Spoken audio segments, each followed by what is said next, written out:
Welcome back, guys. This is Automotive Anonymous. That's a 2024 Subaru Legacy Sport, or as I like to identify it, as a Turbo Legacy Sedan in the color blue, although Subaru calls it Cosmic Blue Pearl. Either way, it looks really good in person. It's a mid-sized car. In fact, it might be Subaru's best sedan ever. So there's a lot that I need to show you to help you decide, is it worth your time and money, or do you leave it at the lot and consider the competition like the Camry, the Accord, the Kia K5. We're gonna do a walk around, go through the specs, initial driving impressions, 0 to 60 on a GPS, and then final thoughts to help you decide what do you do with the Legacy Sport Sedan. And big thanks to Twin Falls Subaru for letting me borrow their Legacy Sedan for the day. I'll link it below if you're interested. Otherwise, let's dive right in. Not a whole lot has changed for 2024 except for the Sport now getting the Harman Kardon speakers. Otherwise, we had this refresh front end last year for 2023 as a few updates with the 11.6-inch screen. But if you're gonna go Sport in 2024, you get the 18-inch alloy gray wheels. You still have keyless access, push button start, and if you pay for the My Subaru app, you can actually have remote start. You also have the two-tone interior upholstery with the red stitching. That 12-speaker Harman Kardon system is actually a 576 watt, and it has a sub in the back next to the child tethers. And then you have a trunk spoiler, which adds a nice bit of character to this body style. If you're new to the Legacy, you really need to know that it started back in 1989 in Japan. There's a few million of them on the road, and then it came to North America. We're currently in the 7th generation of the Legacy, which started in 2020, meaning this 2024 is the 5th model year of that 7th generation. It did have a bigger refresh last year for 2023, and then just some minor updates for 2024 that I'll show you. But overall, it's a really good platform. They sell about 20 to 65,000 every single year in the United States. It just depends on what the competition is, when the refreshes happen, things like that. It's still the sedan that the Subaru Outback is based off of, although the Outback outsells the Legacy about 3 to 4 to 1 depending on the model year. It's still a really good vehicle, and it has quite the following. Since not everyone wants a giant wagon or SUV, it's nice that Subaru still makes a mid-size sedan when not all auto manufacturers do. So this is about 16 feet long with a 9-foot wheelbase, roughly 6 feet wide, 5 feet tall. It has 5.9 inches of ground clearance with Subaru symmetrical all-wheel drive, so it kicks butt in the snow and the ice in the wintertime. It has a 370 final drive ratio, which means it puts the power down pretty well, but it also gets pretty good MPG. They weigh 35 to 3,800 pounds depending on which engine and configuration you go with, whether it's the naturally aspirated 2.5 liter out of the lower 3 trim levels, or you're in the Sport or the Touring XT, the top 2 trim levels like this that are turboed. It just kind of depends. The payload capacity is about 850 pounds, which really isn't that much for a sedan. That means that's how many pounds of people and stuff you can haul around in your Legacy. And it can do a full circle in 37 feet. We've spent more than enough time out here, and I'm sure you're more than ready to see the rest of the interior. So the last things I'll mention is you should know that the gas tank is located on the passenger side. It's actually an 18.5 gallon tank. This Turbo Legacy is rated for 23 city, 31 highway. So when you're road tripping, you're gonna be going up to 570 miles before you ran out of gas, and you have to do the walk of shame carrying your gas jug. Otherwise, it's a 225/50 18 wheel and tire Yokohama all season. They look really good. There's a spare tire in the back of the trunk, and then the key is a proximity key as mentioned earlier. So leave that in your pocket because you have lock and unlock features on the driver and the passenger door handles.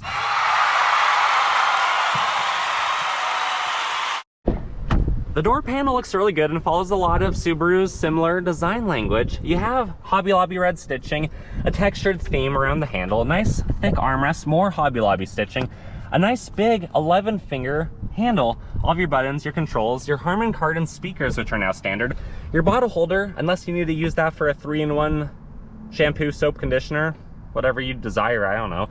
And then some snacks down here, although they should have extended it further. You do have the medium-sized Subaru on the door sill, sport cloth mats, aluminum gas and brake pedal, but a rubberized dead pedal, hood release, fuse box, extra options, ventilation, trip reset, lighting stock, power adjusted, two-tone Hobby Lobby stitch seats, and then the moonroof up top. Sitting inside the Legacy Sport is a really nice place to be. It's comfortable, the armrest is right where it needs to be, very human-centric, everything's easy to identify, easy to get to. We're gonna fire it right up. The needles dance, it comes right to life. The horn sounds pretty decent. And you have all of your voice and volume controls on the left, all of your adaptive cruise controls on the right with the heated steering wheel function. If you go through the info screen, you can see just what it has to offer back there. Otherwise, you have the 11.6-inch screen. It's okay, it's better than the previous couple years. You always have to turn off auto start stop if you don't like that feature. Otherwise, you have some plugins down here, electronic parking brake, an extra storage cubby down here. You have your reverse camera, the trajectory lines do move. You can see just above the screen is the driver mitigation system, so if you turn your head away from the road for more than 1/3 of a second, that thing might beep at you. You have some nice cup holders and then a 2-stage center armrest with the plug-in. Not too bad. Up top, you have your garage door openers, your dimming mirrors for the rear view mirror, and the side mirrors, which is really nice. And then you have the compass, you have your sunglass holder, and then your controls for the power moonroof, and some LED lighting. Not too bad. Let's turn it off. Let's hop in the back and see how we fit behind ourselves. The rear door panel follows the same theme as the front. It looks really good. Everything's pretty well designed, and this one could probably fit about 7 or 8 fingers at least. Bottle holder, some snacks, unnamed speaker back here. You have a little bit of traction in case you ever have to step up there to climb onto roof rails or whatever you might have on the top. This is the 40 split seat, and then sitting behind ourselves at 5'11", there's a lot of room in the Legacy Sedan. You have the double mat pocket with the pamphlets. You have some plug-ins and HVAC controls back here, and then you have some cup holders in the center. Although Subaru really needs to rotate that 90 degrees because it's wide. That way you could fit your arm, your cup holders, and your passenger's arm. Otherwise, it's a pretty nice place to be. More LED lighting up top. And time to hop out, show you the trunk. You have 4 ways to access the rear trunk. You can either push the button on the dashboard, you can push the button underneath the Subaru emblem, you can climb through the seats when they're folded down, or you could do the laziest of all and push the button on the remote and it unlocks and pops open about halfway. You'll then have to lift it the rest of the way. But it's a 15 cubic foot trunk. It's very spacious back here. You can have some handles to unlock the rear seats if you need to fold those down a little bit easier. And then underneath the floorboard, you have the tools. Underneath the tools, you have the spare tire. Otherwise, it's easy to reach. It's not too high above the roof of the vehicle, and it's easy to throw down. The rear passenger door panel looks identical to the rear driver's side. You still have all the map pockets, the pamphlets, and then this is the 60 split with your child seat tethers and the subwoofer in the back. No surprises back here, but it is very nice and Subaru does a good job. And if you're fortunate enough to ride shotgun in the Legacy, you get a nice big door panel, nice wide armrests, red Hobby Lobby stitching throughout, more textured theme, Harman Kardon speakers, Subaru on the door sill, but you don't get the driver powered seat. You get the passenger manually adjusted seat. Thankfully, you do have some cubbies back here. A locking glove box has a 12 volt in the back and it's adequately sized. Otherwise, let's hop out, go around to the front, pop the hood, and show you what the turbo 2.4 liter engine looks like. Under the hood is a 2.4 liter turbo boxer 4-cylinder engine right there. It makes 260 horsepower, 277 pound-feet of torque, which is as low as 2,000 RPM, so it's a very powerful, very punchy engine. And it's really well designed by Subaru. Induction air goes through the grille, through the filter, through all the baffling, the piping, the plumbing, to get through the turbo, through the intercooler, throttle body, and upper intake manifolds. You have your alternator, your serpentine belt, your oil dipstick, your oil filter, which is a really good design up top, and then all of your reservoirs right there, easy to get to, easy to identify, and the batteries right there on the driver's side. So if you had to work on this, if you had to do general maintenance, things that aren't spark plugs or other bigger items, they're going to be pretty easy with how well laid out this platform is. Let's drop the hood. Time for my favorite part. I gotta show you how it drives. So we're gonna time travel and teleport to one of my favorite roads. I'll do the 0 to 60 and then we'll meet back here for the final thoughts. Initial driving impressions of the Turbo Legacy. It pulls good, it gets right up to speed. There's a tiny bit of delay with the CVT and the turbo lag, but really not much. When you're in sport sharp mode like I am right now, the revs do hang a little bit because it's on the alert. It's ready, it's rev happy to put the power down. Go into intelligent mode though, and you can see the revs noticeably drop. Visibility is fantastic because it's a Subaru. It has all the safety features you'd expect. For $35,000, you honestly get a lot of vehicle right here. Very comfortable inside, spacious. You have all the extra cubbies you saw. Our backpack's having a good time. And then those back seats can fit full-size real-life adults, which is fantastic because not all sedans can do that very well. honestly, this is a really good place to be.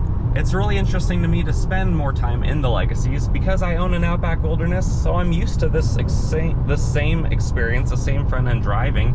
But it's weird to have the sedan rear end. I know that's what the Outback's based off of, but these do it really well. And I do think for 2024, some of those features do a little bit better job. The heated seats feel warmer than I've noticed them on other Subarus. Let me know in the comments if you've noticed that as well. The heated steering wheel, it's warm, but it's not hot. I have that on right now, and it actually feels really good. And overall, it's just a nice place to be. With the standard Harman Kardon speakers, you don't have to turn them up very loud to hear the depth of them for how well insulated the Legacy sedan is. I still have some wind and road noise, but it's not bad. It's much more mild-mannered than something like a WRX, while being just as fast as one as you're gonna see on GPS in about a minute or two. Overall, it's a really good vehicle. 9-foot wheelbase, 3,500 to 3,700 pounds, depending on configuration. You know, it's planted on the road, 6 inches of ground clearance, 15 cubic foot trunk. You can really have a lot of fun. You can haul a lot of stuff, and you can ride in style. I think these are a really good option, and maybe the best sedan currently made by Subaru. If you care about a quality ride, if you care about fun, going around a corner quickly, go for the WRX. But if you want a mild-mannered, mildly luxurious vehicle, maybe consider the Subaru Sport. It's up to you though, comment below. Otherwise, I'm gonna get to the private road and do a 0 to 60. 0 to 60 in the Turbo Legacy. Traction controls off. We are in Sport Sharp mode. I'll brake rev the CVT. Keep in mind, density altitude is about 5,200 feet today, so we're literally a mile above sea level. That means this vehicle's down on power about 10%. Let's see what it can do.